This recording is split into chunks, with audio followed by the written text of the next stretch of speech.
Nikashindwa hawa watu walijua mambo hii yote hata kabla mimi nijue. Yeah. You know, and you know now on that Friday already the grave has been dug. Hiyo siku hata kaburi ilikuwa ishachimbwa. So tukafika nikakuta watu wamejaa huko, wamepika chai, wamepika wananiambia Kairia tukuje ukuje. I couldn't imagine people are intruding our kitchen. Wanatembea huko kitchen kama yao na nilikuwa ya mama yangu. Yeah. You know, I was just looking those women walking around and I was like, you are taking over this kitchen, imagining how it was such a, you know. Nikaona mambo imeanza kuchange. Nikaenda hapo nyuma ya nyumba, nikaonyeshwa kaburi. I couldn't believe that that's the grave that will be put my mom. Yeah. I'm telling you, I cried. If there is a time I ever cried in this life, was time. Yeah. Everything was making me cry. Mtu akiniambia pole, mtu akiniambia Mungu ako nawe, every statement was provoking, you know, tears. I remember now when the following, now you can imagine now, I came to school on Thursday, this Friday, the burial is tomorrow. And I was going back for tuition on Monday, because nilikuwa narudi shule Monday, juu ilikuwa midterm. So nikakaa, sasa Sunday, mazishi kafika sasa on Saturday, tukamzika. But it was such a sad burial, because my mom was young, she was below 50. So she was a young lady. It's only that alikuwa ametupata tukiwa younger. So I remember the only thing that was giving me strength is just to remember how I told God, God, again, I told you, as you said, you are the father to the fatherless, also become also a mother. Then I remember the Bible that says that he's again the father to the orphans.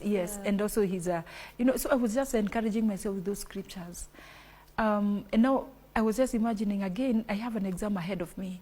And if there is something I used to fear all my life, Maria, like the way you can say, what do you fear in life? I used to fear losing my parents.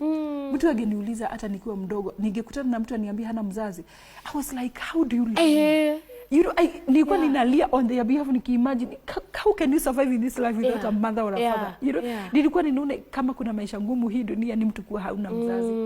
So when I now saw myself, what I have always feared is what has come to me. I just told God, God, please help me to overcome this. It was so hard for everyone in the family, the 8 of us, because you can imagine now all my siblings, they were below 30. Hakuna mtu alikuwa above 30. So tukaendelea sasa maisha Saturday, tukafanya mazishi. It was a very emotional burial. And then now we stayed on Sunday. Then Monday I went back to school because tulikuwa tumetoka kufanya exam zile za mocks, zile za form 4 za mocks. So tukarudi shule, hakuna mtu niliambia, I couldn't mention a word mom to anyone. Mtu ageniuliza kitu ama mtu nisikie tu mtu amesema meet my mom ama we were with my mom, nikisikia tu jina mom anyway, ilikuwa inani hound. So I went back to school very down, nikiwa chini sana. Nilidropiwa shule na one of my cousins. So my cousin only told the head teacher that I have lost my mom. So nobody else in school knew about it. So I said it, and then I was just telling God, God help me to overcome all this thing. Mimi nikiwa nimelala usiku ninaota na yeye. You know the way you dream with somebody, you are still not believing. Unaona kama umemwacha home, anaweza kuja kama hauko, pengine umemwacha, then that week he may appear against them. So I said, and I was just telling God, God help me. I remember I told God one time, God, if you are there, please let me know whether mom made it to heaven, because my mom was born again, and I just wanted to know whether when people die, go to heaven. I know.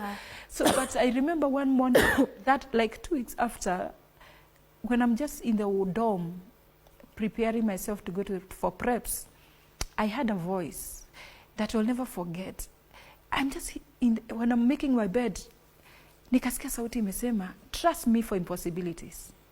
And I'm like, no, what? I've never had such a statement anywhere. Nikasema, hiyo sauti inakaaje? And then I nika-ignore, then nikakaa mara ya pili nikasikia another, imeongea sasa na sauti kubwa.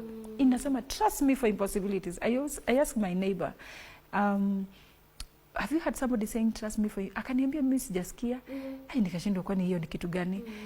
I remember I went back for preps. Nikaingia preps. Nikiwa kwa klasi nikiandika, nikasikia hiyo sauti, trust me for impossibilities. Paka nikiwa kwa hiyo kitabu nilikuwa naandika, nikaandika hapo juu. Hiyo kitabu nilikuwa nasoma, nikaandika hapo juu, trust me for impossibilities.